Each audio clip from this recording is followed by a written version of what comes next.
ফ্যাসিবাদ বিরোধী আন্দোলনের দীর্ঘদিনের মিত্র রাজনৈতিক দলগুলোকে স্বীয় উদ্যোগে নিজেদের মধ্যে আলাপ আলোচনা করে সম্ভাব্য দ্রুততম সময়ে সম্ভব হলে আগামী এক সপ্তাহের মধ্যে সরকারকে ঐক্যবদ্ধ দিক নির্দেশনা প্রদান করার আহ্বান জানানো হয়।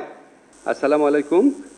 আজ জাতীয় ঐক্যমত কমিশন কর্তৃক প্রণীত জুলাই সনদ এবং এর বাস্তবায়ন সংক্রান্ত বিষয়ে উপদেষ্টা পরিষদের একটি জরুরি সভা অনুষ্ঠিত হয়। সভায় সংস্কার বিষয়ে ঐক্যমত স্থাপনের প্রচেষ্টার জন্য এবং বহু বিষয়ে ঐক্যমত প্রতিষ্ঠার জন্য জাতীয় ঐক্যমত্য কমিশন ও রাজনৈতিক দলগুলোর প্রতি ধন্যবাদ জ্ঞাপন করা হয়। উপদেষ্টা পরিষদের সভায় ঐক্যমত কমিশনের প্রস্তাবিত জুলাই জাতীয় সনদ সংবিধান সংস্কার আদেশ চূড়ান্তকরণ এবং এতে উল্লেখিত গণভোট আয়োজন ও গণভোটের বিষয়বস্তু নিয়ে আলোচনা করা হয়। সভায় লক্ষ্য করা হয় যে ঐক্যমত কমিশনে দীর্ঘদিন আলোচনার পরও কয়েকটি সংস্কারের সুপারিশ বিষয়ে ভিন্নমত রয়েছে।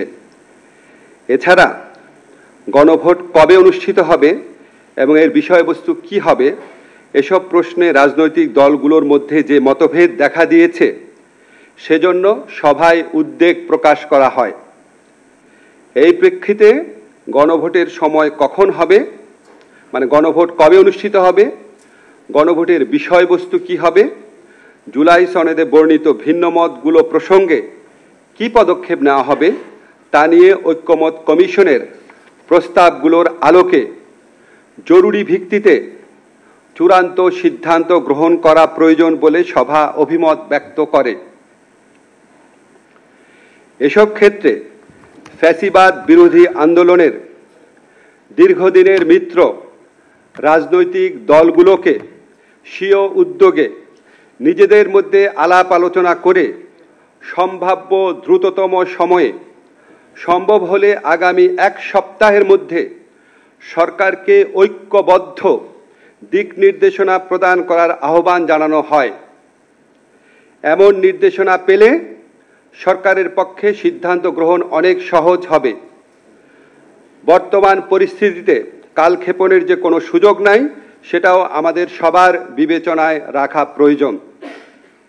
উপদেষ্টা পরিষদের সভায় 2026 সালের ফেব্রুয়ারির প্রথমার্ধে আগামী সংসদ নির্বাচন অনুষ্ঠানের বিষয়ে সরকারের সংকল্প পুনর্ব্যক্ত করা হয়।